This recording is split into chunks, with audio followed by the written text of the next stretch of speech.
வணக்கம் ஃப்ரெண்ட்ஸ். இன்றைக்கி நாம் பார்க்க இருக்கும் தலைப்பு மது இல்லாமல் வாழும்போது ஏற்படும் இழப்பும் துக்கமும். வாங்க வீடியோவுக்கு போகலாம். மதுவில்லாமல் நாம் வாழ வேண்டுமானால் நாம் குடித்து கொண்டிருந்த காலகட்டத்தில் நமக்கு ஏற்பட்ட பிரச்சனைகள், இழப்புகள், அதாவது நல்ல நண்பர்கள், அன்பு, கௌரவம், உறவுகள், ஆதரவு ஆகியவற்றை இழந்திருக்கின்றோம் என்பதை நன்கு தெரிந்து கொண்டோம். இவை அனைத்தும் நம் வாழ்வில் குடியில்லாமல் வாழ்க்கை வாழ முடியும் என்பதற்கு சிறந்த வழிகாட்டியாக இருக்கிறது என்பதை உணர்ந்து செயல்பட வேண்டும். வாழ்நாள் முழுவதும் மதுவை விட்டுவிட வேண்டும் என்று முயற்சித்த போது நம்முடைய மனதிலும் உடல் நலத்திலும் முதலில் அதிர்ச்சி ஏற்பட்டு இருக்கும். மேலும் அதை தொடர்ந்து கோபம், பயம், வெறுப்பு, எதிர்காலத்தை பற்றிய சிந்தனை ஆகியவை தோன்றியிருக்கும். அதை பற்றி ஒரு சம்பவத்துடன் பகிர்ந்து கொள்வோம். இறப்பு என்ற வார்த்தை எனக்கு என் தந்தையை நினைவுபடுத்துகிறது. என் 10 வயதில் என் தந்தை இறந்து போனார். எனக்கும் என் தாய்க்கும் என் தம்பிகளுக்கும் இது ஒரு பெரிய அதிர்ச்சி.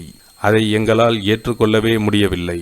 என் தாயின் முகத்தில் தெரிந்தது பயமா, கவலையா, கோபமா, ஏமாற்றமா, அதிர்ச்சியா, எல்லாம் கலந்த ஓர் உணர்ச்சி. இது உண்மையாக இருக்க முடியாது.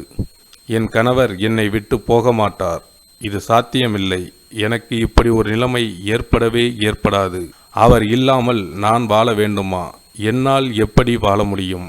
ஏக்கத்துடனும் துக்கத்துடனும் இருந்த என் தாயை பார்த்து பலரும் துக்கம் கேட்க வந்தனர். எல்லோரும் அப்பா இருந்ததை பற்றித்தான் திரும்ப திரும்ப பேசினார்கள். அவருக்கு என்ன நேர்ந்தது? இந்த சின்ன வயதில் எப்படி இறந்து போனார்? உடல்நிலை சரியில்லாமல் இருந்தாரா? மாறி மாறி இதே கேள்விகளை கேட்டனர். என் தாய் அழுது கொண்டே நடந்ததை விவரித்தாள். இதை பற்றி எவ்வளவு பேசியும் அவளுக்கு சலிக்கவில்லை. வந்தவர்களில் சிலர் சிறு வயதில் கணவரை இழந்தவர்கள். அவர்கள் தமக்கு இந்த இழப்பு ஏற்பட்ட பொழுது முதலில் தாங்கள் எப்படி தாக்கப்பட்டார்கள், நம்ப முடியாமல் திகைத்து நின்றார்கள், பிறகு எப்படி தனியாக வாழ கற்றுக்கொண்டார்கள் என்பதை விவரமாக கூறினார்கள். எல்லோரும் வருவதும் புலம்புவதும் அழுவதுமாக நாட்கள் கழிந்தன. 10 நாட்களுக்கு பிறகு என் அம்மாவிடம் நல்ல மாற்றம் தெரிந்தது. இப்போது அவளால் தன் கணவர் இறந்துவிட்டார் என்ற உண்மையை ஏற்றுக்கொள்ள முடிந்தது. இனி அவரை பார்க்கவோ உணரவோ முடியாது என்று புரிந்து கொண்டாள்.